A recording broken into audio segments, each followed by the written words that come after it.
Cybersix is one of the strangest yet most interesting television shows I've ever come across. The Canadian-Japanese co-produced cartoon series was based on an Italian comic book written and illustrated by two Argentinians, Carlos Trillo and Carlos Meglia, and ran from 1993 to 1999, set in the creator's home country of Argentina. The show premiered in September of '99, just over 8 months after its source material concluded. There's really no other show like Cybersix that I can think of. It's visually stunning, and you'd never mistake it for Western animation, but it doesn't look quite like an anime either. Its music seems to be largely inspired by French and other European styles, while a lot of the series' dark yet confusing subject matter is very distinctly South American once you've got a little context. Context is also something the show desperately needs in order to be fully comprehended and appreciated, but that it's lacking almost any of, since despite being aimed at the then primarily adolescent anime fandom, Cybersix's source material is intended for a much older audience containing ample amounts of violence, drugs, and especially graphic sexual content that frequently crosses over into exploitation territory. Basically, it's in a similar kind of vein as other mature series that were out at around the same time, like Sin City, Judge Dredd, or Spawn.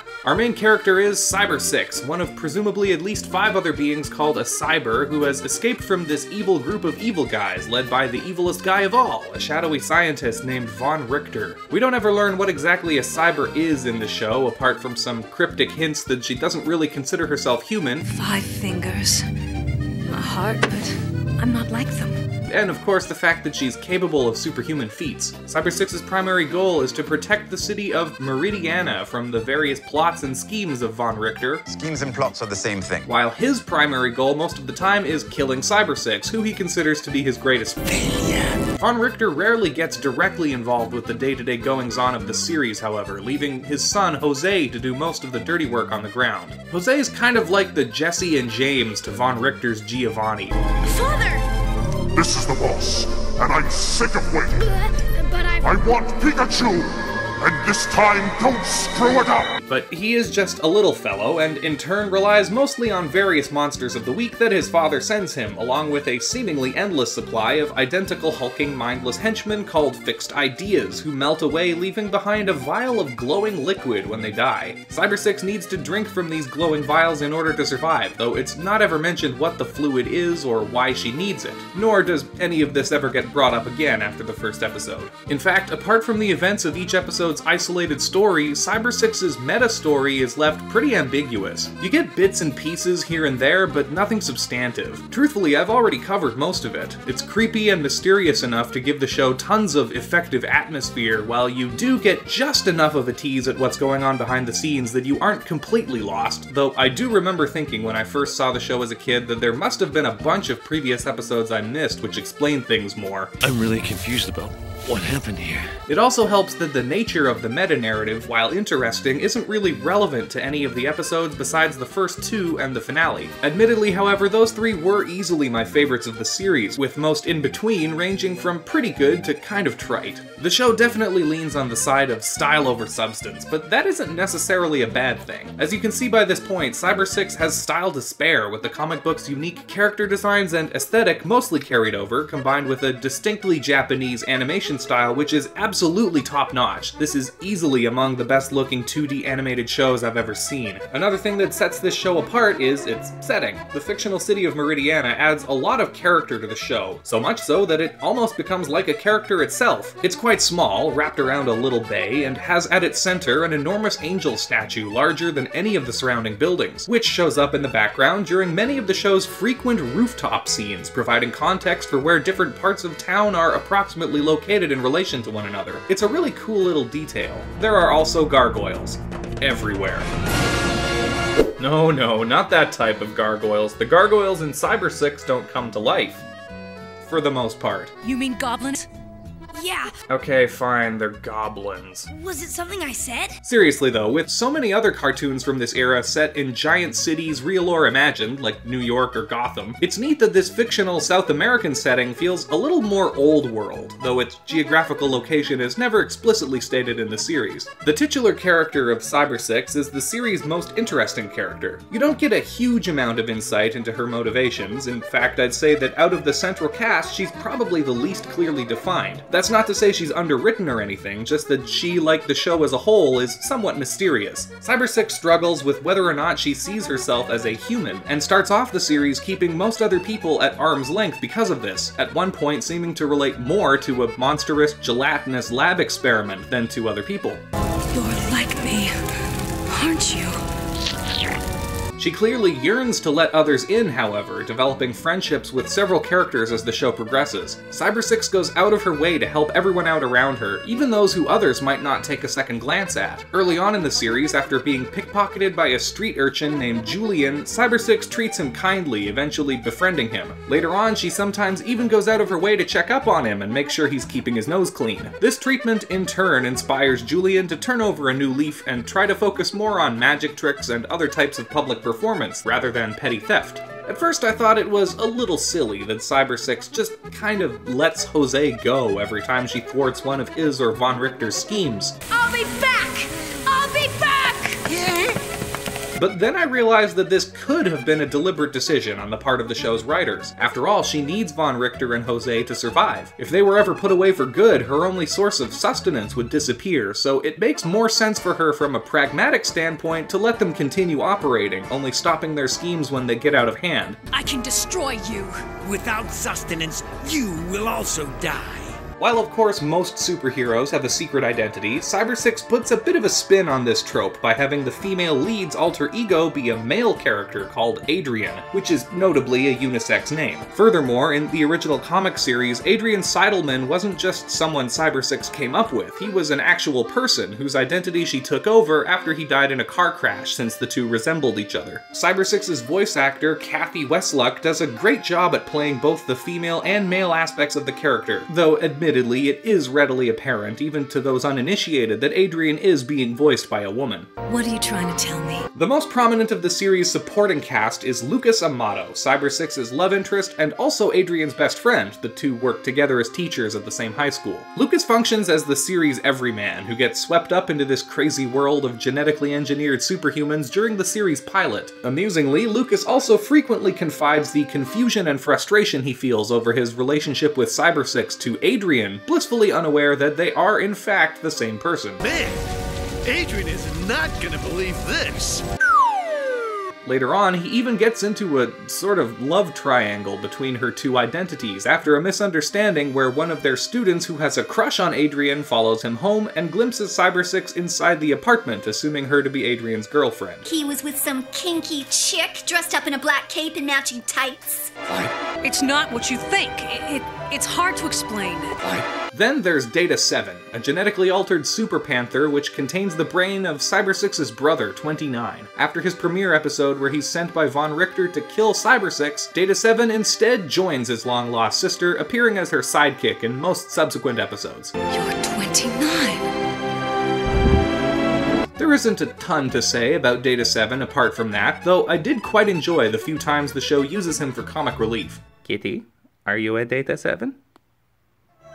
As for villains, the primary two are, as I've mentioned, Von Richter and his son José. José is one of the most delightfully hateable child characters on any series I've ever seen, right up there with Joffrey from Game of Thrones. This is going to be so much fun. Get the popcorn! He's just such a contemptible little shit and takes so much glee from being evil, yet constantly winds up with egg on his face, frequently as the butt of some Looney Tunes-style slapstick humor. Again, he's kind of like Team Rocket from Pokemon. José is extremely petulant and childish, despite multiple hints throughout the series that he may not be as young as he appears. It's impossible not to be at least somewhat endeared toward him, even though you'd never want him to actually succeed at anything. Take that down at once and put mine up. His goals, despite aligning with his father's for the most part, are a great deal less grandiose than Von Richter's. All he really wants at the end of the day is to amass more and more money and criminal influence for himself. Your organization belongs to me now. A fact that plays hilariously into the finale of the series. Von Richter himself is a bit of an enigma. You don't get much of an idea what his motivations are besides a general desire to advance the field of mad science. His character is perpetually cloaked in shadow, both figuratively